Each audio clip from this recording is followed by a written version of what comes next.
How to qualify Facebook Messenger traffic. Here are the do's and don'ts of qualifying traffic so that people who are engaging with your Facebook Messenger chatbot are the right people.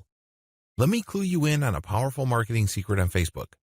Volume is worthless.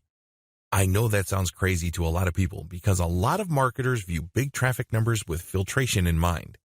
They're thinking that as long as they can convert 1 in 100, this means that they can pump millions of people through a sales funnel and their income will explode. You can't have that volume mindset with Facebook Messenger chatbot because you run the risk of seriously and irreparably damaging your reputation. Don't do it. Resist that temptation. Here's what you need to do. Target only niche-specific pages. The name of the game in marketing brands on Facebook is to find niche-related pages. Since the people that go to those pages are already interested in the same niche you're in, the more active you are in those pages' comment section, the more visible your brand becomes. As long as you're not spamming those pages, your comments make for great branding opportunities. Your comments, which are linked to your Facebook page profile, can actually pull traffic from those pages. This is a great way of qualifying traffic because you're only advertising on pages that are specifically related to your niche. This means only people who are actually interested in your niche would see your link to your Facebook page and end up on your page. Target only niche-specific groups. Another way to pull traffic from Facebook is to hang out at groups that discuss issues and brands related to your niche. Now, group marketing is a little tricky because you can't advertise your Facebook page.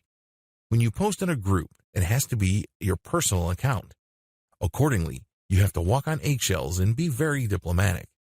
The best way to pull traffic from niche-specific groups is to actually share your Facebook page posts. This is why niche specificity is crucial. If people in the group get the impression that you're simply just trying to spam and your page really has nothing to do with the needs of the people in the group, you will get blocked. And before you know it, your page might even get banned and deleted.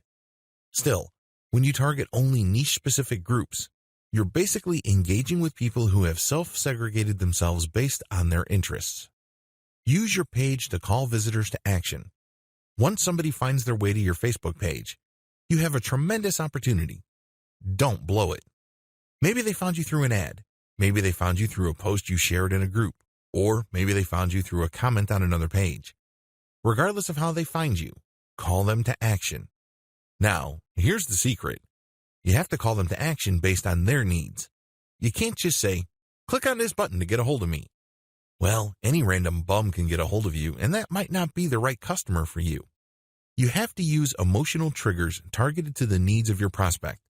For example, if I sell agricultural support services on my Facebook page, a good call to action may be a pinned post saying, "We offer a wide range of solutions for small organic farmers.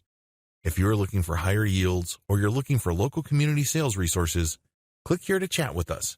We have the right resources for you." See what I did there? I specifically addressed their needs. These are people who are looking for places to sell. These are people looking for tips to improve their organic farm's output. I'm not being broad, I'm not being vague, and I'm not assuming that they know how to read my mind. I'm not doing any of that. Instead, I was very specific as to what they have problems with. This requires a high level of knowledge regarding your typical customer's profile. What are their problems? What are they struggling with? What frustrates them about their business? And your call to action must speak to those so as to pump as much qualified traffic to your Facebook Messenger chatbot as possible.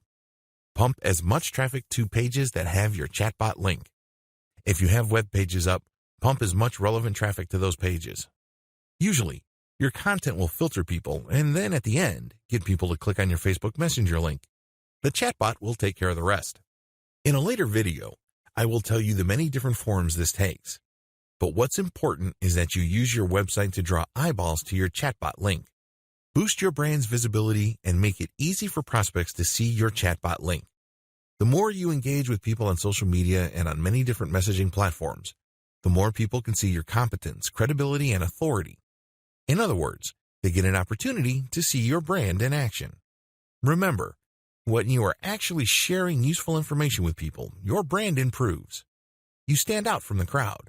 You're not just another person blasting out generic information that everybody already knows. Instead, you're getting straight to the heart of their concerns and resolving problems at the individual level. This means you must always have a way of pulling people to some kind of page that has your chatbot link.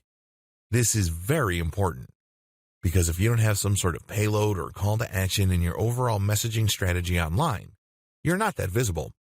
People might think you're a genius. They might agree that you're an expert. But there's really no way your brand could benefit from it because you're not pulling them to your Facebook page.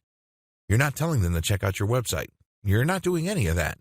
You're not even drawing attention to your profile. Whatever you do, draw attention to yourself in such a way that somehow, some way, an interested person will end up on a page with your chatbot link. That's the payload. That's the whole purpose of you getting out there, looking at all these conversations, and sharing your 2 cents.